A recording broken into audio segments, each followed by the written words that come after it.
Hello guys, Cleared here with a quick tutorial about the marketplace restrictions in Black Desert. So the first restriction you should know about is that you can only purchase the cheapest item available of a certain listing. So for example, let's find one. This one won't work.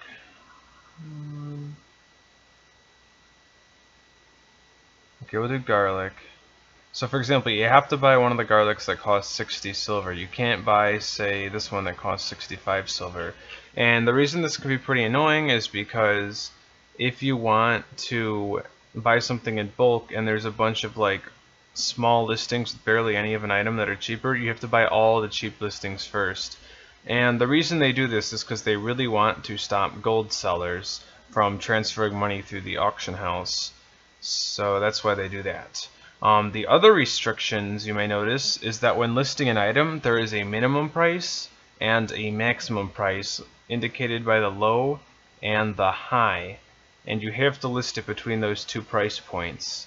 And while it's good in theory, it has been problematic in the past. For example, Blackstones very seldom actually show up on the marketplace because the maximum price isn't high enough. So the moment someone lists them, they get bought out. So you see there's no armor Blackstones in the market, which are crucial to upgrading your armor. And then you have other items where the minimum is too low, to where you just have an abundance of them at the minimum price that never sell. So that's basically the restrictions. I'm going to go into a bit more detail about the lower and higher, or the minimum and maximum, and how it adjusts. So basically, there's what we call a soft minimum and a hard minimum. And the way it works is that it's initially seeded with a certain minimum and maximum, and then the system sort of looks at the data for how quickly things are selling, if they're selling at a certain price point, or if there's too many listed, and it dynamically adjusts the low and the high. For example, weapon Blackstones were selling for less than 200,000 silver a couple days ago, but since people kept buying them out instantly, the maximum price has gone up almost double, and it continues to go up until we start to see it where they aren't getting bought out instantly.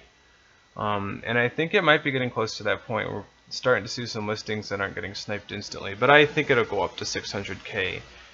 But it doesn't do that forever. There are hard minimums and soft minimums. For example, if you look at the Ancient Relic Crystal Shard, these are very valuable at endgame because you collect 5 of them to get a boss scroll, but the problem is that not that many people are at endgame yet, so there's a lot of people with these shards that have no use for them, and very few people want them, so they're stuck at the minimum price at 150k, and that 150k minimum will not budge. So you do have these hard minimums that the system won't let it go past, and then you have the soft minimums like on Blackstone weapon Blackstones that will gradually go up and up and up and up until they reach a point where they're stable. That also happened with beer. Beer a couple days ago was at like 800, 900 silver, which it was pretty low at the time considering we need energy to craft it in our version. And it gradually went up until it stabilized at around 1300 to 500 silver a piece. So that's basically how it works. So if you have any questions, please comment, and I will try to get to you. And thanks for watching.